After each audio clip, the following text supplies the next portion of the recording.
time to be the GOAT. It's time to enter God mode, man, let's get it going. I wanna be the greatest, energy is overflowing. I know I'm stoking the fire, my desire's taking over, not time. Okay, you beautiful friends, welcome back to the back of the semi-truck, and it's that time once again. You can tell by the thumbnail, you can tell by the title, we are about to be jumping into part 3 of the Learning the Lore series for me of Five Nights at Freddy's. Now, I always forget to do this kind of stuff, but you know what? For some reason, it's just in my head right now, so you know what? Let's help Al Gore's rhythm and just do what you have to do to help it, and just hit the like, share, subscribe, leave a comment, all that good stuff, because if you stick around, we're about to go through the last 20 minutes of, I think his channel name is FuhNaff, FuhNaff's little entire story of Five Nights at Freddy's. It was an hour long, but I'm going to be going through the last 20 minutes. Now, I've got 2 other parts, obviously, part 1 and 2, since this is part 3, but I've got 2 other parts to this. If you want to catch up on where I am right now and where my mind frame is with the series, then go ahead, check those out. I know that's a lot of watching just to find out where I am with the series, but yeah, I mean, I got those other 2 parts right now. As of recording this, I've got those 2 in the playlist of all the Learning the Lores, but with this one, since this is part 3, that means I've got 3 different videos for it. I'm going to make its own separate playlist for FNAF and Learning the Lore. So, with that said, yes, I am going to... what I did with this last part, I put in probably 30 to 40 seconds of where the end was for the previous part of the video that we watched together, but that's okay though, because it's going to give me a bit of a 30-second refresher. So yeah, right now what I see is one of the robots going in to be melted down. So yeah, and if you stuck around for my opening segment and you are new here, so what I've got on this channel, I've got 2 different modes. One mode is reactionary, which is me sitting down watching it with you as it's happening. Sometimes those are edited, like Moon Girl. I've desperately got to get back to editing down reactions to Moon Girl, but those are like I'm watching the episode as it goes, no pausing. But then I've got commentary mode, where I'm going to be pausing and stopping and adding talking points and stuff like that. And I have no idea what's coming, but I'm in commentary mode right now. So I'm going to be pausing, stopping, commenting, pausing, stopping some more, and commenting. So figure I'd throw that out there. And I'll probably, just for those who skipped ahead, I'll probably reiterate that a little later on. But for now, we're going to hit play button because it's been over 3 minutes. So I'm going to shut up. Let's do this. 3, 2, 1, and play.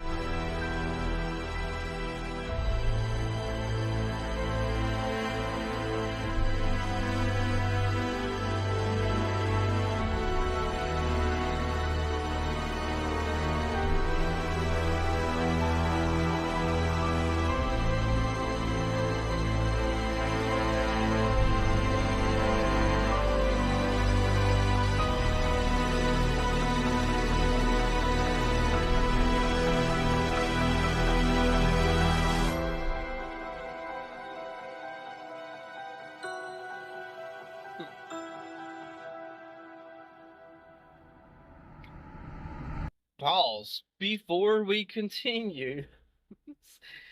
With that little bit of animation there, I didn't have a chance. Granted, when I recorded part 2, that was after I read some of the comments, but then I recorded part 2, and then I still didn't have it uploaded, and I had comments coming into part 1 still. So I didn't get a chance in part 2 to actually say something about this, but this is... if I can get my words out of my head right, I've driven a lot today, but at the same time I didn't. It's been one of those days, rainy, stuff like that. But I've come to realize, thanks to comments, that FNAF has a fan base where they do a lot like My Little Pony. They've got a lot of very talented, a lot of very creative people who probably did that animation that we just watched.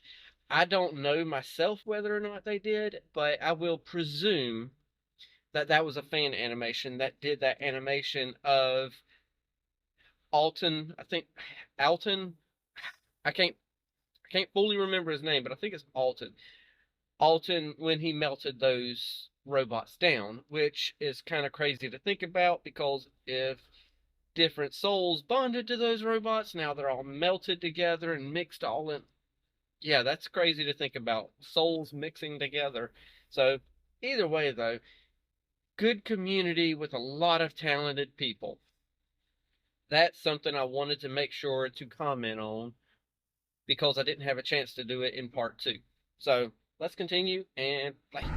By melting down the endos, he successfully created Remnant. This substance, containing the spirits of all of the missing children, was silver in color, and if kept at the right temperature, was malleable. Afton didn't want to risk testing the Remnant on himself, so he injected it into the Funtime Animatronics. Once he did, the animatronics jumped to life. The experiment had worked. William Afton unlocked the power of life itself. After his successful experiment, he went back to Freddy Fazbear's Pizza to collect his old spring Bonnie suit. But once he got there, he was met with the spirits of the 5 missing children, trapping him inside the safe room. Cassidy, the spirit inside Golden Freddy, chased Afton around the room and forced him to get into the spring Bonnie suit. Cassidy was the most vengeful spirit of them all, being Okay.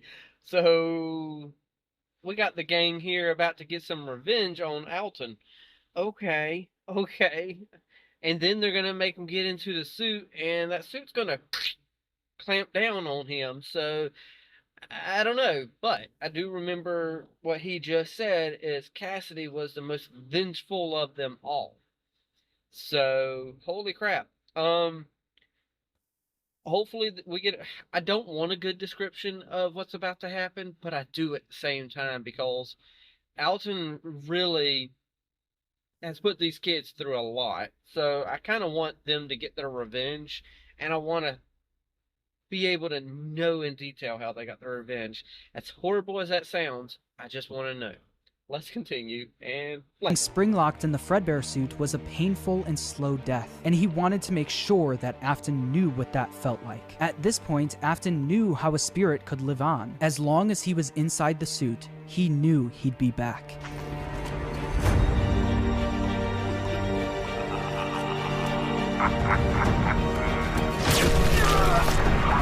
Pause. Okay, so y'all didn't see what I just had happen, but I kind of had to do some little things with the editing, but that's okay though. Nonetheless, Alton jumped into the freaking suit instead of the kids getting their revenge on him for what happened. He decided, you know what? I kind of already know what's going to happen with me, so, you know, I'm just going to go ahead, jump in this suit, sacrifice myself to this, you know, this animatronic. That way I'll come on back and all that good stuff. So, yeah, geez, that's crazy to think about, but I know as soon as he hopped into it, I seen all the blood coming. All of it just sprayed out, and it's like just imagining an animatronic just crushing over top of your whole entire body. Just gives oh my gosh, it hurts thinking about it. I love that it happened to him though, because he's killed quite I don't know how I can say this without YouTube demonetizing me, because YouTube's a pain in the butt. But he's killed quite a bit of children. So there ain't no other way of saying it. So yeah. He deserves what he gets. But nonetheless, let's continue and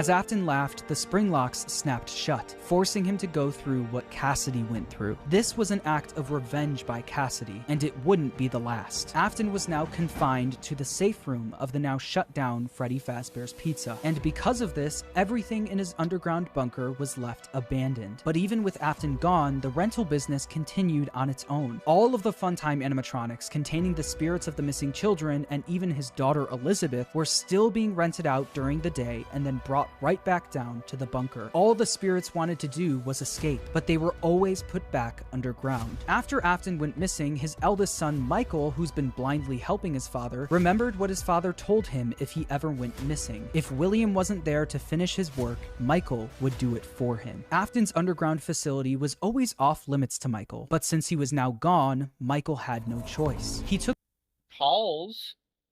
Okay, so now we got Michael. For some reason, Alton thought that William might continue his work, but William, so far from the story I'm getting, William's kind of always been kind of like not involved in none of this crap whatsoever. But Michael, on the other hand, he's been just blindly following his dad, presumably out of obligation. You know, it's my dad, gotta do what he wants, just blindly following him. And now, interesting little turn here, we're gonna have Michael being the one who's going to continue on with this. And I guess I'm not gonna be feeling, because I know I said something in the last part of this about feeling bad for Michael a little bit, but honestly, I don't know. If Michael's going to continue what, his dad was doing, I don't think I feel bad for Michael, and I think he deserves everything he's got coming to him as well. So hopefully he's got something coming to him. But either way, I know how long this video is going to be. So I'm going to shut up for a second. We're going to hit this play button because we've still got like 18 minutes of this left. It's 20 minutes and 59 seconds total. I know at the very beginning I didn't have to pause as much because, the first minute was kind of like something we already seen, but it is what it is. But yeah, Michael, this is going to be interesting. Let's continue. The elevator down to where his father worked every day. Although Michael was helping out his father by stealing some of the endos from the animatronics back in the day, he never exactly knew what William was doing until he got down into the bunker.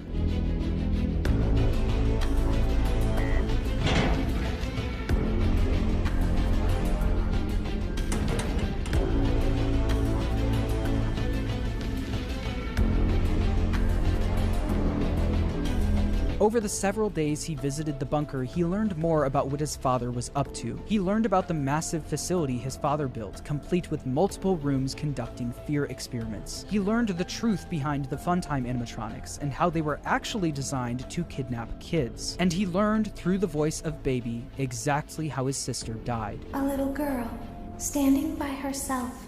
My stomach opened, and there was ice cream.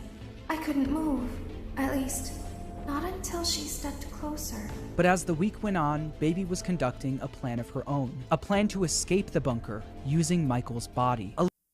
Pause. Okay. Let me slow down here for a second and think about this. So, I don't know where Michael's going to end up after learning all this. I'm going to presume that it kind of might make him kind of go a little nutty and continue his father's work. So I'm obviously not going to like him too much. But then he's going to sit there and learn how his sister died. And still, I'm presuming this is where it's going. Obviously, I have no idea. But he knows how his sister died now. And he's still going to end up pursuing what his dad was trying to do. Probably out of morbid curiosity, or I don't know exactly why he would do it. But we've got one of these robots who's now trying to be like, I'm going to escape this through Michael's body. I'm going to use Michael and escape this. So there's another twist for me. And then, with Circus Baby there, something that I don't feel like FNAF or I don't. Sorry, and everybody's YouTube names are different, but I just don't like his YouTube name. It's a good play on words, but oh my gosh, it does not roll off the tongue. But FNAF's video, I don't feel like he actually explained something well enough, because when we first started talking about Circus Baby, this was also mentioned in a comment previously, which I love those comments that are long. So anyone who has long comments, please do not feel bad about it. I do read through those. So it was a long comment, but I did find out through that Circus Baby, her, internals didn't actually start because she was counting down the children until it was down to one. She didn't kidnap the other children. She only waited till the last one. So once the last child was by themselves, counting down from 5, 4 children, 3, 2 children, 1 children. Wait, that's not 1, that's 3. 1 child. Counting down though, and then once Circus Baby seen that there was 1 child left, that's when all the stuff, the programming kicked in for her to get close enough to the child to get that claw, capture that kid. So yeah, I wish they would have did a better job of explaining that portion in the video, because I was under the assumption that, she was just gaining sentience, she kidnapped them. I don't know why in my head I didn't think, oh, wait, there was 4 other animatronics. Those 4 kidnapped them, and then there was the last child. Whatever. It's all part of the learning curve. Let's continue this. And Elizabeth was no longer the person Michael remembered her as. She was entirely devoted to her father and would do anything to make him proud of her. At the end of the week, all of the Funtime Animatronics endos were scooped out, with all of them combining into one animatronic called Ennard. This creature, containing the spirits of the missing kids and Elizabeth, knew they wouldn't be able to escape the bunker looking like an animatronic. They needed a human body to walk around in.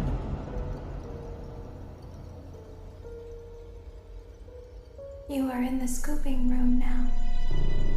Funtime Foxy has already been here today. Pause. I know I'm pausing really fast right afterwards, but that's what I was thinking about when it was all of them melted down. So all of the animatronics are now combined into one named Ennard. I know they're not technically combined into one, but yeah, now they're Ennard, or however you pronounce that. So now they're all just in one body, and they're about to come after Michael. See, I don't know how to feel though, because Michael, he pretty much brainwashed by his dad. So maybe he was just doing what his dad wanted because he didn't know any better. He was a child. Granted, yeah, he was a little bit of a prick of a child, but still. He's still already scarred for after what him and his friends did to, his brother. So, yeah, I don't know. We're gonna have to find out how we feel about Michael afterwards. Let's continue and play. Funtime Freddy has already been here today. Laura has already been here today. Circus Baby has already been here today. I've been out before, but they always put me back. They always put us back inside. There's nowhere for us to hide here. There is nowhere to go when we look like this. But if we looked like you, then we could hide. If we looked like you, then we would have somewhere to go. The scooper only hurts for a moment.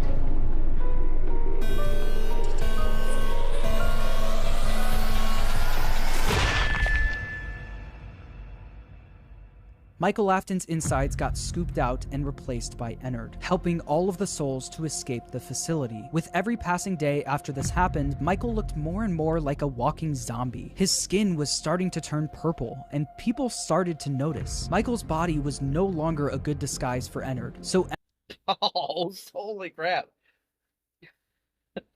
I wanted to pause a second ago, but I don't want to have to pause every 15 seconds because at a certain point, that's me pausing way too much. But oh my gosh, I didn't actually expect them to kill Michael. I thought there was going to be some sentience of Michael still left, but maybe he's going to become a part of Ennard. I don't know. But obviously his body is no longer alive because the more they go on, the more he turns purplish and more purple and more purple. So it's kind of like, oh my gosh. But at the same time, what in was it Alton? I know I'm horrible with names, but wasn't his dad also kind of purplish as well? So now that's got me wondering. I'm like, huh, was he an animatronic? That's kind of throwing me off a little, knowing that his dad was also portrayed as this purple person. So, huh, interesting. So, yeah, obviously Michael's dead. Let's continue. Ennard ejected itself from Michael. But because the scooper was also a Remnant injector, when Michael Afton was scooped, he was also injected with Remnant. The Remnant made it so even after Ennard was gone, he was still able to survive. With Michael now back in full control of his body, he had a new mission. Although he did, one way or another, successfully free his sister from the underground facility, he also learned about all of his father's terrible misdeeds. His loyalty to his father turned to disgust. It was time for him to end all of this. Father, it's me, Michael. I did it. I found it. It was right where you said it would be. They were all there. They didn't recognize me at first, but then they thought I was you. And I found her. I put her back together, just like you asked me to. She's free now. But something is wrong with me. I should be dead, but I'm not. I've been living in shadows. There is only one thing left for me to do now. I'm going to come find you. I'm going to come find you. Michael would spend years searching for his father with no luck, until a new ad in the local newspaper caught his attention. Someone decided to open something called Fazbear's Fright, the horror attraction. Pause. Okay, so... oh my gosh. I let it play, obviously, like I said a second ago, because I don't want to pause every 20 seconds. But, okay, so going back over what just happened, we just had them get out of Michael's body, but Michael, you know, with the injector and all that stuff and all that happened to him, he's still alive because of all of that with, you know, Remnant and stuff like that. So now he's just walking around with his body, which, okay.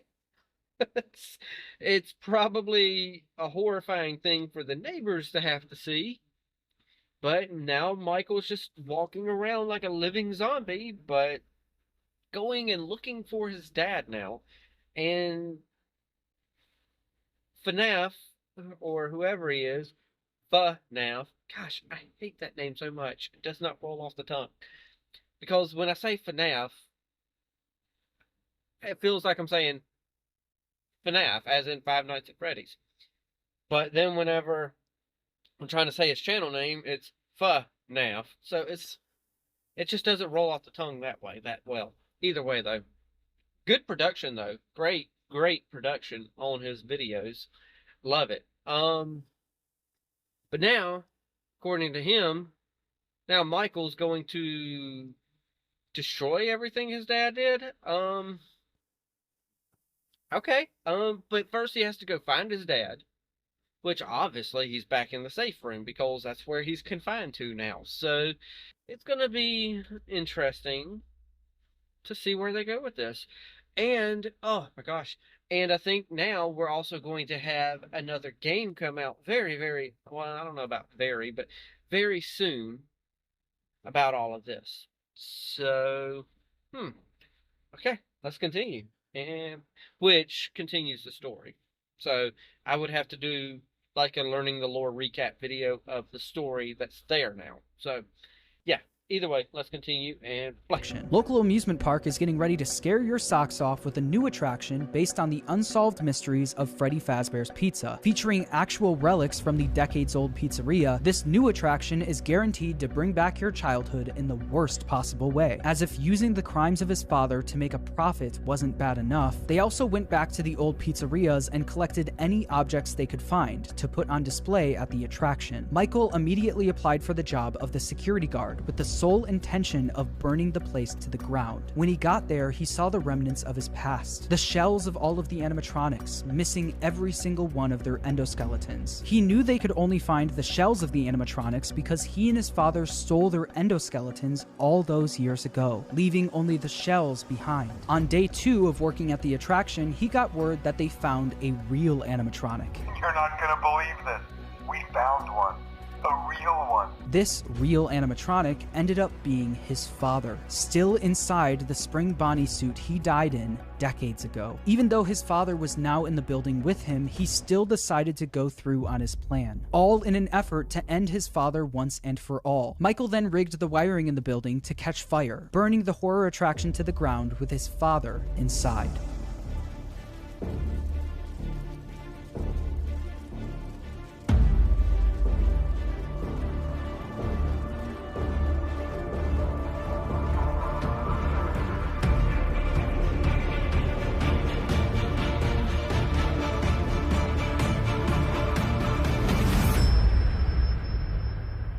The local newspaper would write about the fire, saying a new local attraction based on an ancient pizzeria chain burned down overnight. Authorities have not ruled out foul play, but at the moment it seems to have been caused by faulty wiring. Although the fire destroyed most of everything in the building, William, miraculously, was able to survive.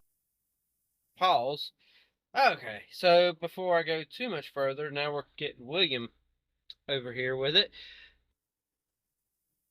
I don't think this is going to kill his dad. It's just going to leave the skeleton, you know, the exoskeleton thingy there, and all it's going to do is leave the metal behind. I don't know if it's going to actually, I don't think it's going to kill him. So I know that was a short little comments on it, but yeah, I don't know what starting the fire actually did. So yeah, let's continue and find out about, you know, what he's going to say about William.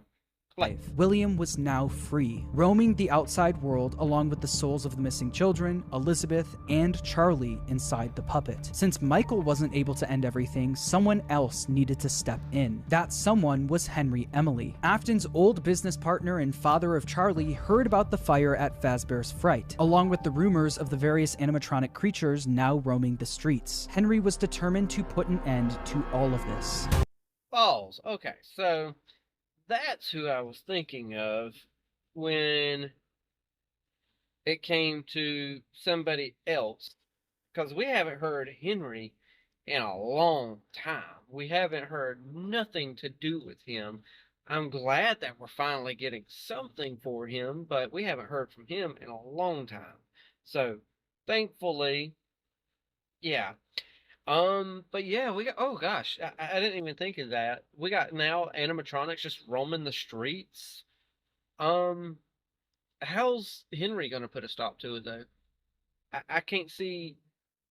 I see that Michael tried to put a stop to it by burning the place down, but all that did was set more people free. So yeah, well, more animatronics. So yeah, let's find out what Henry's gonna do. And never mind, let's play. It's only now that I understand the depth of the depravity of this creature, this monster that I unwillingly helped to create, as if what he had already done wasn't enough. He found a new way to desecrate, to humiliate, to destroy. As if the suffering wasn't enough. The loss of innocence, the loss of everything to so many people. Small souls trapped in prisons of my making, now set to new purpose, and used in ways I never thought imaginable. He lured them all back to a familiar place, back with familiar tricks. He brought them all together. Are they still aware? I hope not. It keeps me awake at night. I could make myself sleep, but not yet. Not until I undo what he has done and heal this wound. A wound first inflicted on me, but then one that I let bleed out to cause all of this. He set some kind of trap. I don't know what it was, but he led them there again. He overpowered them again. And he robbed them of the only thing that they had, again. I don't know how those tiny breaths of life came to inhabit those machines, but they will never find rest now, not like this. I have to call them all back, all of them, together in one place. By gathering all of the animatronics in one place and locking them in the same room, he would be able to burn them all to the ground. Oh. Okay, so that's his plan, just to kind of bring them all in one place, because we got Ennard over there. Then we got Alton in that one right there. Hopefully everything lined up and not like a millisecond off, and y'all have got the same screen as me. But we got Ennard over there on the right. We've got Circus Baby over here to the left. Then William. I think that's William. Correct me if I'm wrong, but I think that one's William with the crying mask there. But wait, no. That's not William. Wouldn't that be the crying child? Huh. Whatever. Either way, it's one of them. And then, of course, we got Alton, Michael's dad, / the crying child's dad, in that Fredbear costume that just looks horrendous. So he wants to get all of them all together in one place just to burn it. I don't think that's gonna work though, because we already had Michael try to burn the place down, and Alton seemed to be able to escape and just start roaming free. So that didn't work. So how in the unless you got them down in the basement area where he did his little, he's got all that area down there in his little secret bunker, area where it's just a replica of the old store. Maybe then, since they would have to climb out and get away, maybe then you could do it. I don't know. Let's find out how he's going to do it. For good, effectively freeing their spirits in the process. In order to do this, Henry created a new restaurant called Freddy Fazbear's Pizza Place. He knew that the spirits and William couldn't resist coming back to a new location, even if it was all just a trap. Charlie was different though. She was smarter than the rest, so Henry knew she wouldn't be as easily fooled. So he created an animatronic called Oh, it's okay. First, yes, we got Lefty over there. The second, I've got to admit that Charlie, that one throws me off. Actually, no, it's not Charlie that throws me off, because Charlie is his daughter. She's the one who's in that little crying child-looking mask thingy. The security animatronic. But which one was frickin' William? That's what's confusing me now. I can't remember who William was.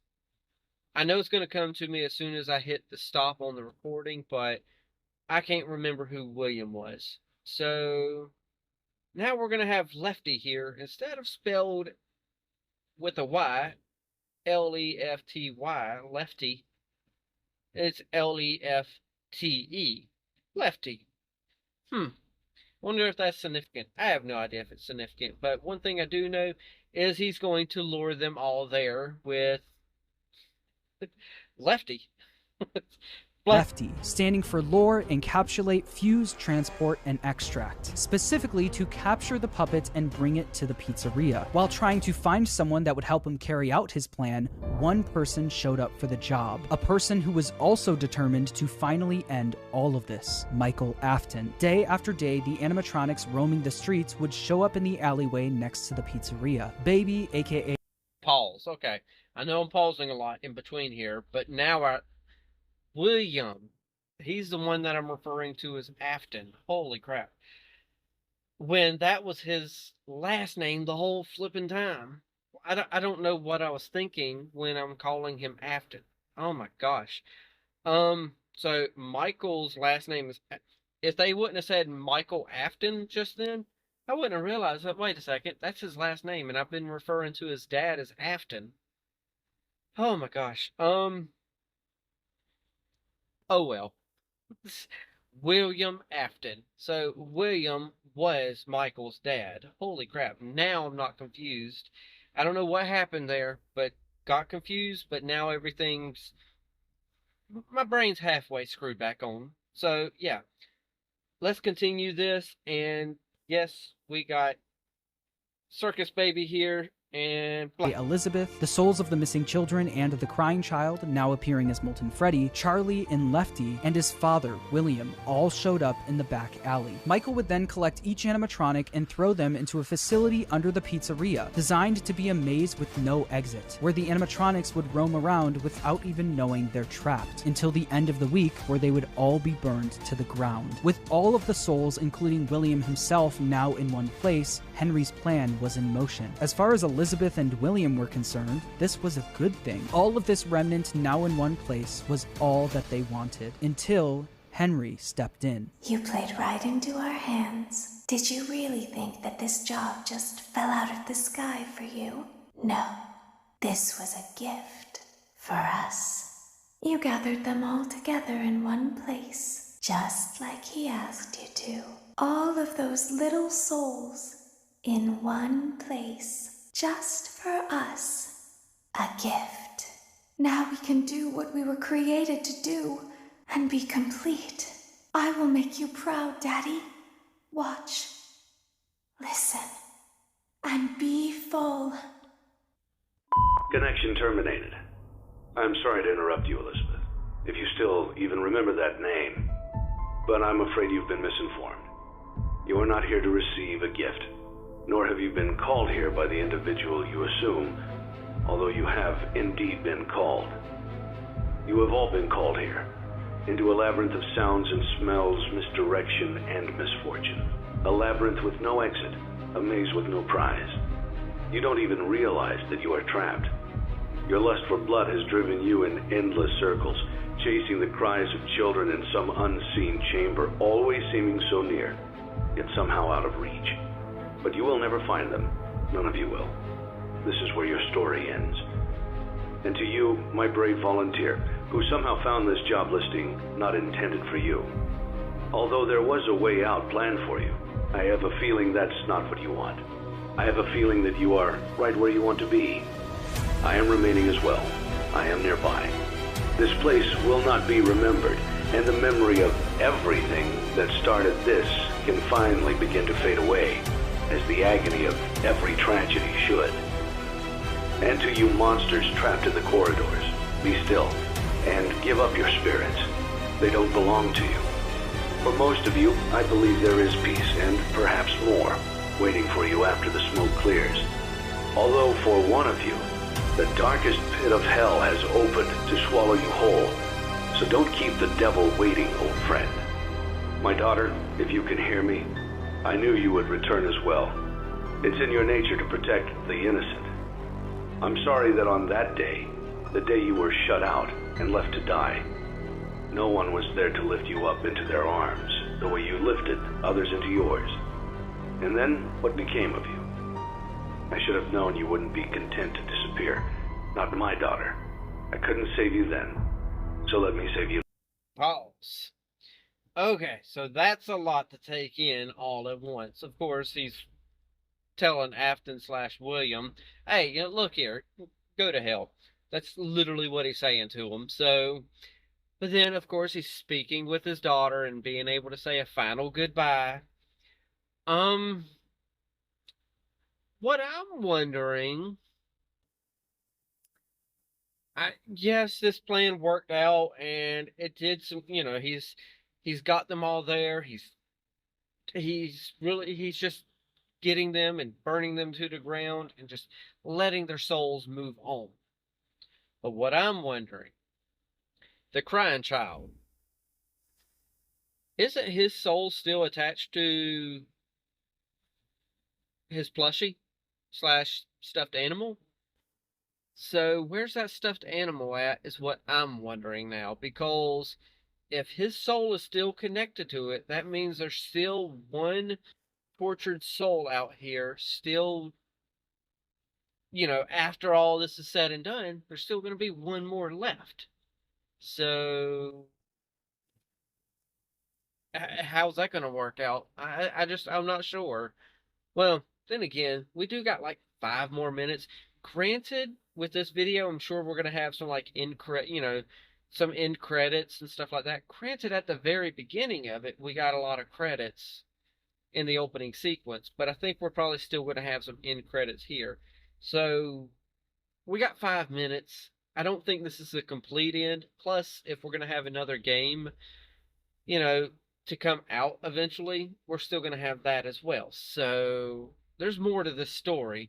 This is a very good ending for what we got so far, but I think there's going to be more.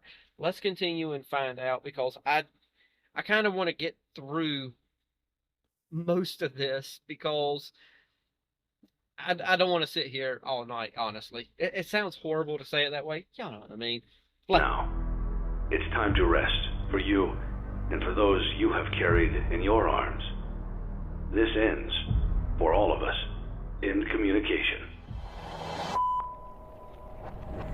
Henry putting fire to the animatronics may have freed the spirits from the metal of the robots, but some of them still needed help actually moving on into the afterlife. This help would come from Charlie. She helped guide the spirits into the robots. Now she would help them move on. In the world of Five Nights at Freddy's, the way a spirit can move on is by them being put into a happy memory. The memory Charlie chose actually comes from the crying child, and the day he got bit. Piece by piece, Charlie put that terrible, shattered memory back together. But this time, she would change it into a happy memory. Instead of the crying child getting bit on his birthday, Charlie changed it so that all of the missing kids and Charlie would celebrate him, giving him a giant birthday cake. By changing that terrible memory into a happy one and attaching all of the spirits to it, they were able to successfully pass into the afterlife.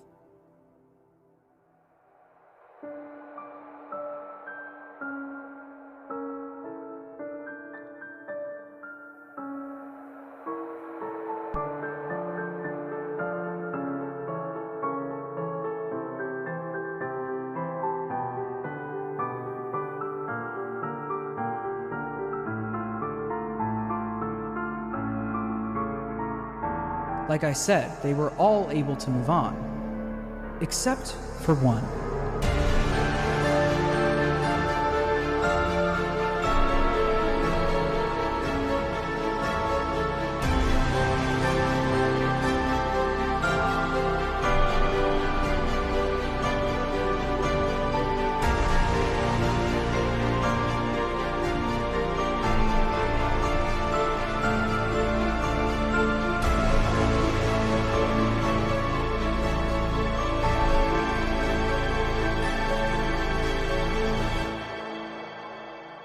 Cassidy, the most vengeful spirit of them all, wasn't done yet. He decided to attach his soul to William's, making sure that William was unable.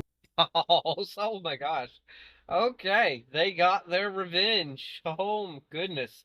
Yes. They are getting their revenge. Alton, I have no idea how I started calling William Alton. I think it was, yeah, there was something on the last video. There was something that made me think of him as Alton instead of William. I don't know what I was thinking.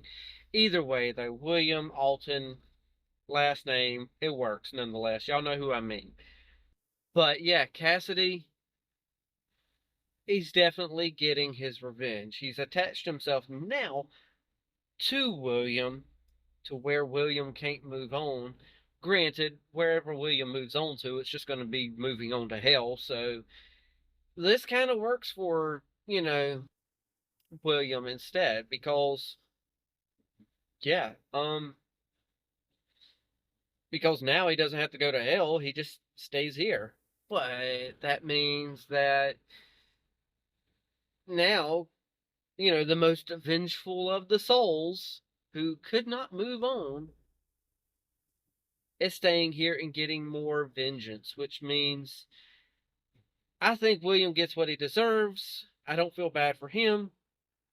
But what about Michael? Did he die? I don't know. Was Michael able to move on too? I mean, or is he still kind of a zombie? I don't know. Either way, getting their revenge, and that's pretty awesome.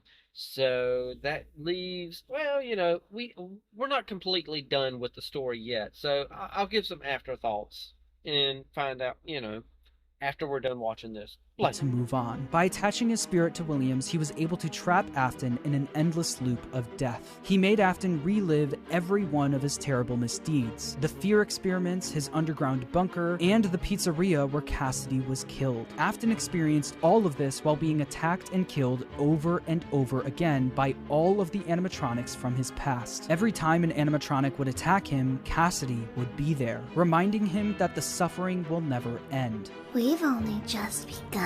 I will never let you leave. I will never let you rest. He tried to release you.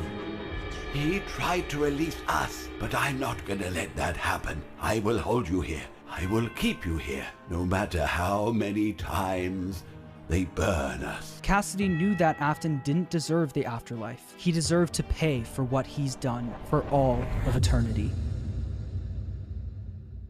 But if you keep up with the franchise, you know that that's not the end of the story. Like I said at the beginning of the video, making a FNAF timeline is not easy, no matter what anyone says. In broad strokes, you can explain the basic plot, but once you get down to the motivations and the why of everything, you have to start filling in the blanks yourself. Some people who've helped me fill in the blanks that I'd like to shout out are Right Host for his theory about Cassidy being spring-locked in Golden Freddy. I think that makes a lot of sense and is really satisfying for the narrative. Also, I'd like to shout out MattPat for his theory about Midnight Motorist. After trying to figure that minigame out for years, I think your explanation makes the most sense. It's important for me to say that no one except for Scott Cawthon himself knows the exact story he was trying to tell, so please make sure to watch other people's timelines as well and come to your own conclusion on everything. And when the time is right, I'll be back to tackle the newer games in this franchise. Until then, make sure to subscribe, and thanks for watching.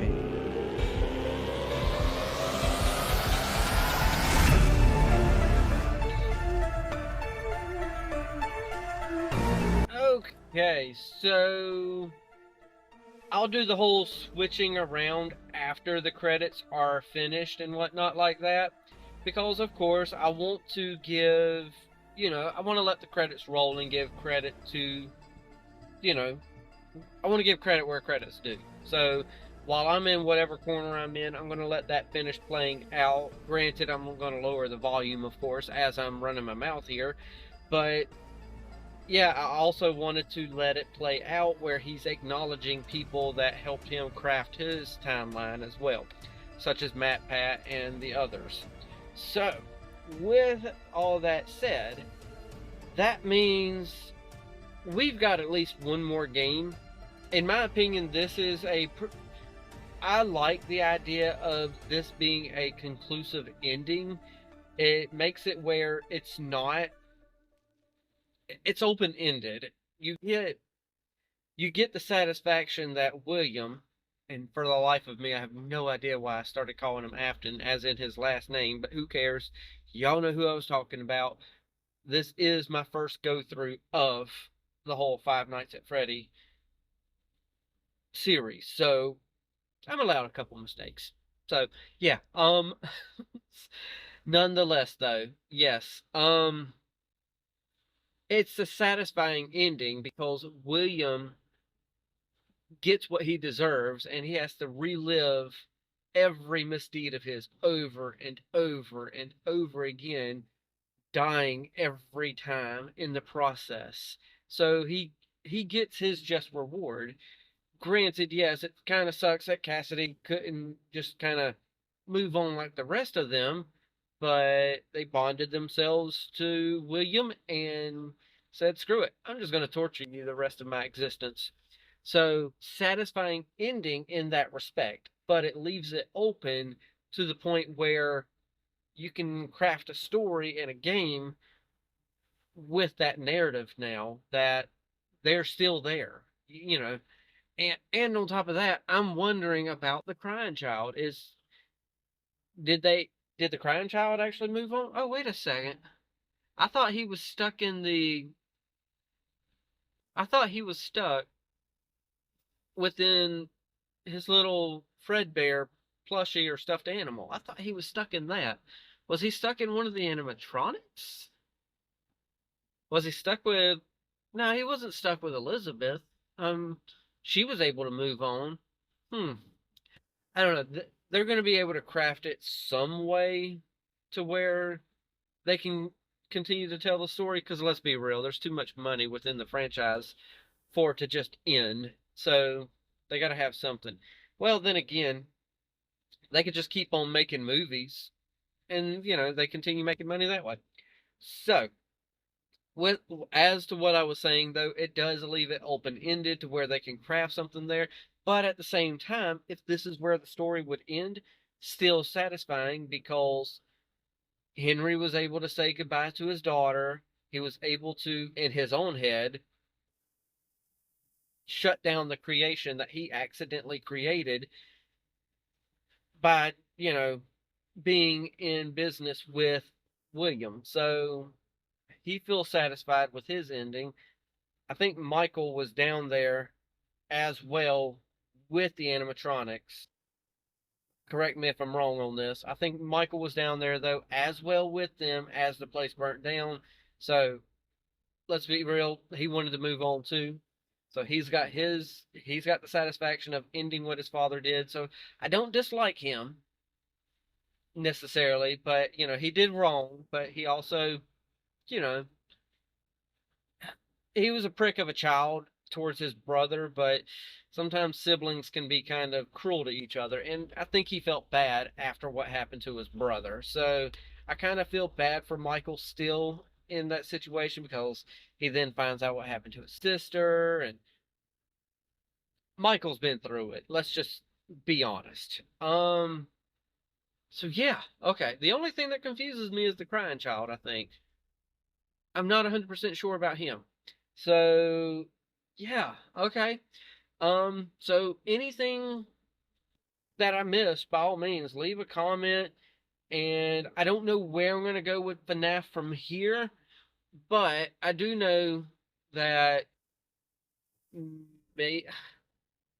I know there's some music out there that, you know, FNAF has created and stuff. Not FNAF, but fans have created for FNAF. I don't know exactly where I'm going with FNAF as learning the lore and stuff like that, but I'll think of something possibly. So I'm going to stop right here,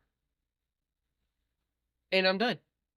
I don't know what else to say. So yeah, satisfying ending for the story, but I still see some possibilities for more depending on what game they do. So I'm shutting up, passing it off to y'all. Y'all know the drill by now. If you've been here and you made it to the end of any video, hit that like, tickle to subscribe if you're new. Don't be texting and driving.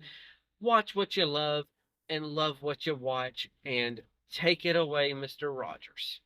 I like you just the way you are.